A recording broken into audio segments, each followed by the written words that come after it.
don't make the same mistake as 75% of Australian property investors.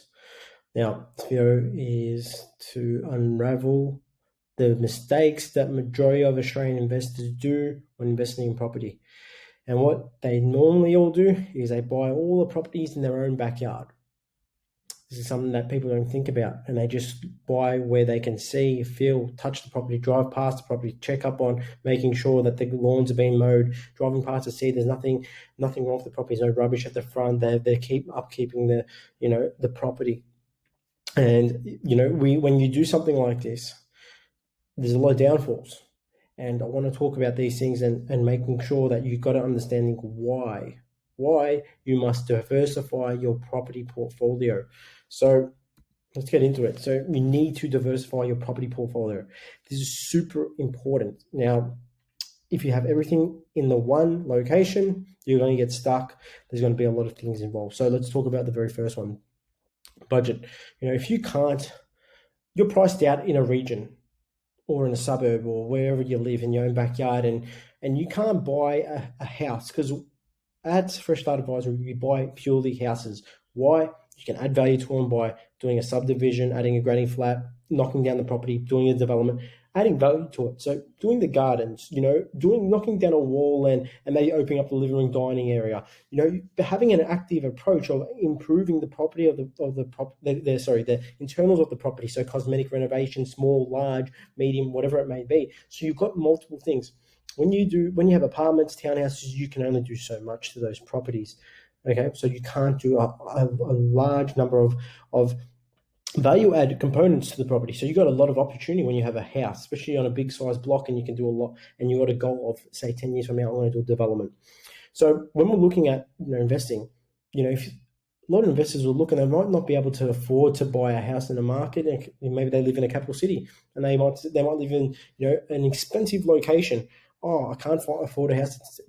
It's over $1 million for a property in my location. So what they do, they go out there and they might buy an apartment or a unit or something that is not going to grow in value really significantly, and they just buy in their own backyard. They think, okay, that's what I can afford. I'm just going to go buy there. Or maybe they might buy in these outer fringe suburbs, these new estate areas where there's an oversupply of property, and they buy these properties as an investment. But when you've got multiple properties getting built into a region or like an estate, you're starting to really, really lower your chances for capital growth. And I guess not that, your rental market can be affected as well. And it all comes down to making sure you use the right fundamentals. So when it comes to your budget, if you're priced out of your market, you've got the opportunity. Australia is a big country. There's more than one place that grows, double-digit growth in a year for a long, sustainable time. And it's not Melbourne and Sydney that just get these, these growth waves. There's other places all over Australia. So looking into different markets, looking at the more affordable market where you can buy those houses that are in big size blocks, where you can do something with the property, you can add value. You've got things like, I call adding value to properties like insurance. So you can do stuff to it. You've got so many opportunities to increase your rent, increase the value of the property. So then you can use that to your advantage. So you can increase that rent for cash flow, increase so it helps you pay for your repayments, and then as well increasing the equity. So then you can use the property to release equity, use that equity, and go buy more property with. So looking into different regions, having a look at the budget. Okay, if you've got a budget of 400,000. Instead of buying a unit, maybe have a look into different markets. What houses, what economic drivers are driving this market? Once you've done your due diligence, you can buy a house in that market, say for 350 to 400, beautiful freestanding home. Okay, so let's get on to the next point. I'm rambling on too much. Pay less land tax. If you've got all your properties in the same state, you're going to be paying a large amount of land tax. Now, Victoria has a very large concession or land tax concession. So, that can be, very detrimental to your portfolio. For example, my auntie got a few properties paying $10,000 in land tax a year. That's a lot of money. And especially when you're buying houses, the larger the land, the more land tax you're paying. So you diversify your portfolio, buying in different states and territories. It minimizes your land tax. Places like Queensland. And if the land is not valued over $600,000, you do not have to pay any land tax. That's how good is that? So if you buy a property, let's say in the more affordable market, for your personal situation, okay? And you buy the house, say, for 600,000. Now the land's not worth 600,000. The land will be a lot cheaper than 600,000. The land is more value, of course, than the house. The house is a depreciating asset. The land is what is appreciating, but the land might be valued at maybe 400,000 or 450. So you don't have to pay any land tax. So building that portfolio into different states is going to help you minimize that land tax. Next thing, different market cycles. So people buy all in Melbourne, let's say, for example. You got someone, they're buying all the properties in Melbourne. It can be Sydney, it can be Adelaide, it can be anywhere. But some of those markets have similar growth cycles or where they're starting. And maybe some people might buy all their properties in the same suburb. That suburb there has only that portfolio only has one market cycle. And all the properties are all the same cycle. So if you bought your properties in different cycles, market cycles, and what I mean market cycles, there is a 5-year window of the boom phase. The first 5 years of a market, when it starts to grow and it has significant growth, those first 5 years, you're going to see double-digit growth. That's where you see the significant amount of growth. Then you're going to see a point after that. Not every market is treated equally. Excuse me. For that, I want to keep rolling. Not every market is treated equally. So what's going to happen is you're going to see them to just trend sideways or just slightly trending up, increasing, some can trend down. So let's just keep it simple. Every market, every state, every suburb has a different growth phase. So you want to have different properties in different states, territories, suburbs, because they're starting their growth cycles at different times. While you have a large portfolio, and let's say you get to, say, let's keep it simple, 4 properties, and they're all diversified in different locations. You might have one in, say, Victoria. That Victoria property might be decreasing in value in a certain year, but then you might have one in South Australia, and that South Australia market is actually doing quite well. You might have one in Queensland, and it's just steadily trending up, and then you might have one in New South Wales, and it's actually doing very well, and it's trending, it's having great sustainable growth. So that's why you got to make sure you don't have all your eggs in one basket, like the old saying goes. Different driving economies. So kind of similar to market cycles. And when it comes to economies, you got to understand what is driving the economy at that moment. And so as we can see, this doesn't mean go invest in mining towns, because if you see some people rush to the herd, they're rushing to the herd when they see these, the mining sector is doing quite well. They go buy an investment property in a mining town. And guess what? Then the mining starts to drop off. What happens to those properties? They lose value. So this is understanding, I guess, when something starts to change in the economy, what is driving that economy? Is there more than 5 factors driving that economy?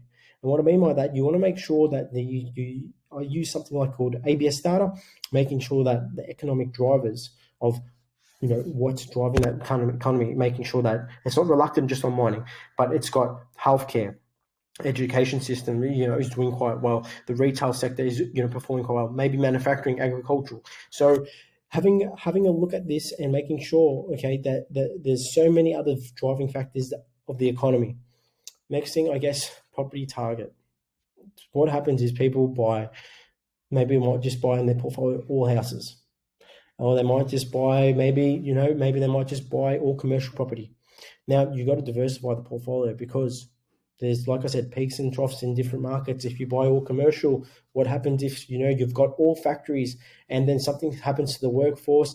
Maybe that target audience for those commercial properties, which are factories, maybe starts to, you're finding difficult to find a tenant. Okay.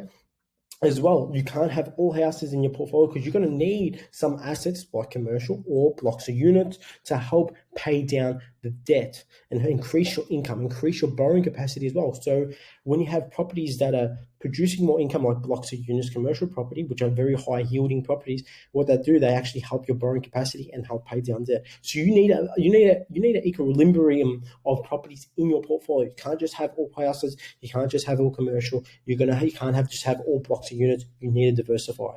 Okay. Houses produce really good capital growth and cash flow as well if you target those right properties. But then again, you need those cash flow assets that help you pay down debt, help you build cash reserves, and help you with your life sustainably, putting income in your pocket. Next thing, I guess, property strategy. People do not have a property strategy, and what they do is they go out there and they just start buying property. Now, do you have a plan? put a plan in place. So this strategy can come to, what is your goal? What are you trying to achieve? How much passive income? What's your goal? What's your end target? When do you want to retire? Once you kind of got to understand what you're wanting to achieve, and we have a 10-year plan spreadsheet that we design for our clients that gives them a roadmap to achieving their financial goals. If you like access to that, please just reach out and we can give you a little bit more information. But once you have a plan, let's talk about, I guess, some of the strategies that involve development, granny flat, subdivision, cosmetic renos. This is something to take in consideration. Why? Because if we don't look long term and we just look short term, in this moment, you might just be a passive investor. At this moment, when you're first investing, you might be a passive investor, but you might change 5 years down the track, or maybe a year down the track, whatever it may be. You become more sophisticated. You start learning. You start developing new ideas. You start learning about property more. You start enjoying the process, and you really, really start to think outside the square. And you say, you know what? Let's buy this property and let's make sure we want to do a development 5 years from now. And let's do that with all our properties, even if I don't have the audacity, sorry, not the audacity, wrong word. Even if I don't have the motivation to do that, but I still got the potential to do something like that. Why? It makes it more appealing as well when it comes to if I have to resell the property as well. And it just gives you a reassurance. You might get to a point in your time and with your portfolio is doing quite well, and you say, you know what? I'm actually going to knock down this property. I've got 5. I'm going to knock down number 1. I'm going to do a development. I'm going to do that. It gives me an opportunity. And then, you know what? I might do rinse and repeat for all the others, because now I'm in a really good position. I've got the opportunity to do something like that. Or you can add a granny flat, putting another storage apartment at the back of the property, and you can make an extra second income coming in from the property. So there's all different things you understand when it comes to property, diversifying it. I guess opportunity cost. And what I mean by this is people will wait and try and time the market, and they'll just see what's going on. And what will happen is they'll wait, and they'll buy when the market starts to hit a peak. They're just watching and procrastinating of different times of the market. And what happens is, like I said, there's a 5-year window. They've probably been waiting for 5 years, and they're thinking that the property market is going to drop, or they think it's trending sideways, and they're seeing it's how good the market is performing, and they get in and they jump in at the wrong time. And it costs them so much money because they haven't done the right due diligence. And they've come back to market timing. You got to make sure that you're understanding what cycle your property is in, or your market is in, I should say. So that is something to take into consideration. So you want to make sure that you understand about how important it is diversifying your portfolio. Super critical, like I said, because if you don't, you're going to be paying more money. Your property portfolio is going to underperform, and there's a whole bunch of risks involved. Okay, so this is super important. Okay, you want to make sure that you have your properties in different locations, in different areas. And we'll talk about as well driving economics. Driving economies. You don't want to have all your properties in the similar economies as each other as well. You want to have some of your properties in different locations. For example, some locations might have really, really high resources in renewable energy, maybe in the defense force sector, maybe in retail, or maybe in manufacturing. Then you don't want to go to a similar market where it has similar things, because if something happens in those sectors, that property market can have an effect. Because the property market, like I said, it's not, there's a lot of jigsaw pieces that fit to it. So what this will make more sense if you go into a different market where maybe it's driven by the healthcare, maybe it's driven by education, maybe it's driven by administration and other professional companies, maybe it's driven by construction. And now these are things that you start to look at those sectors, and they're performing, and they're doing quite well in different periods of stages of life.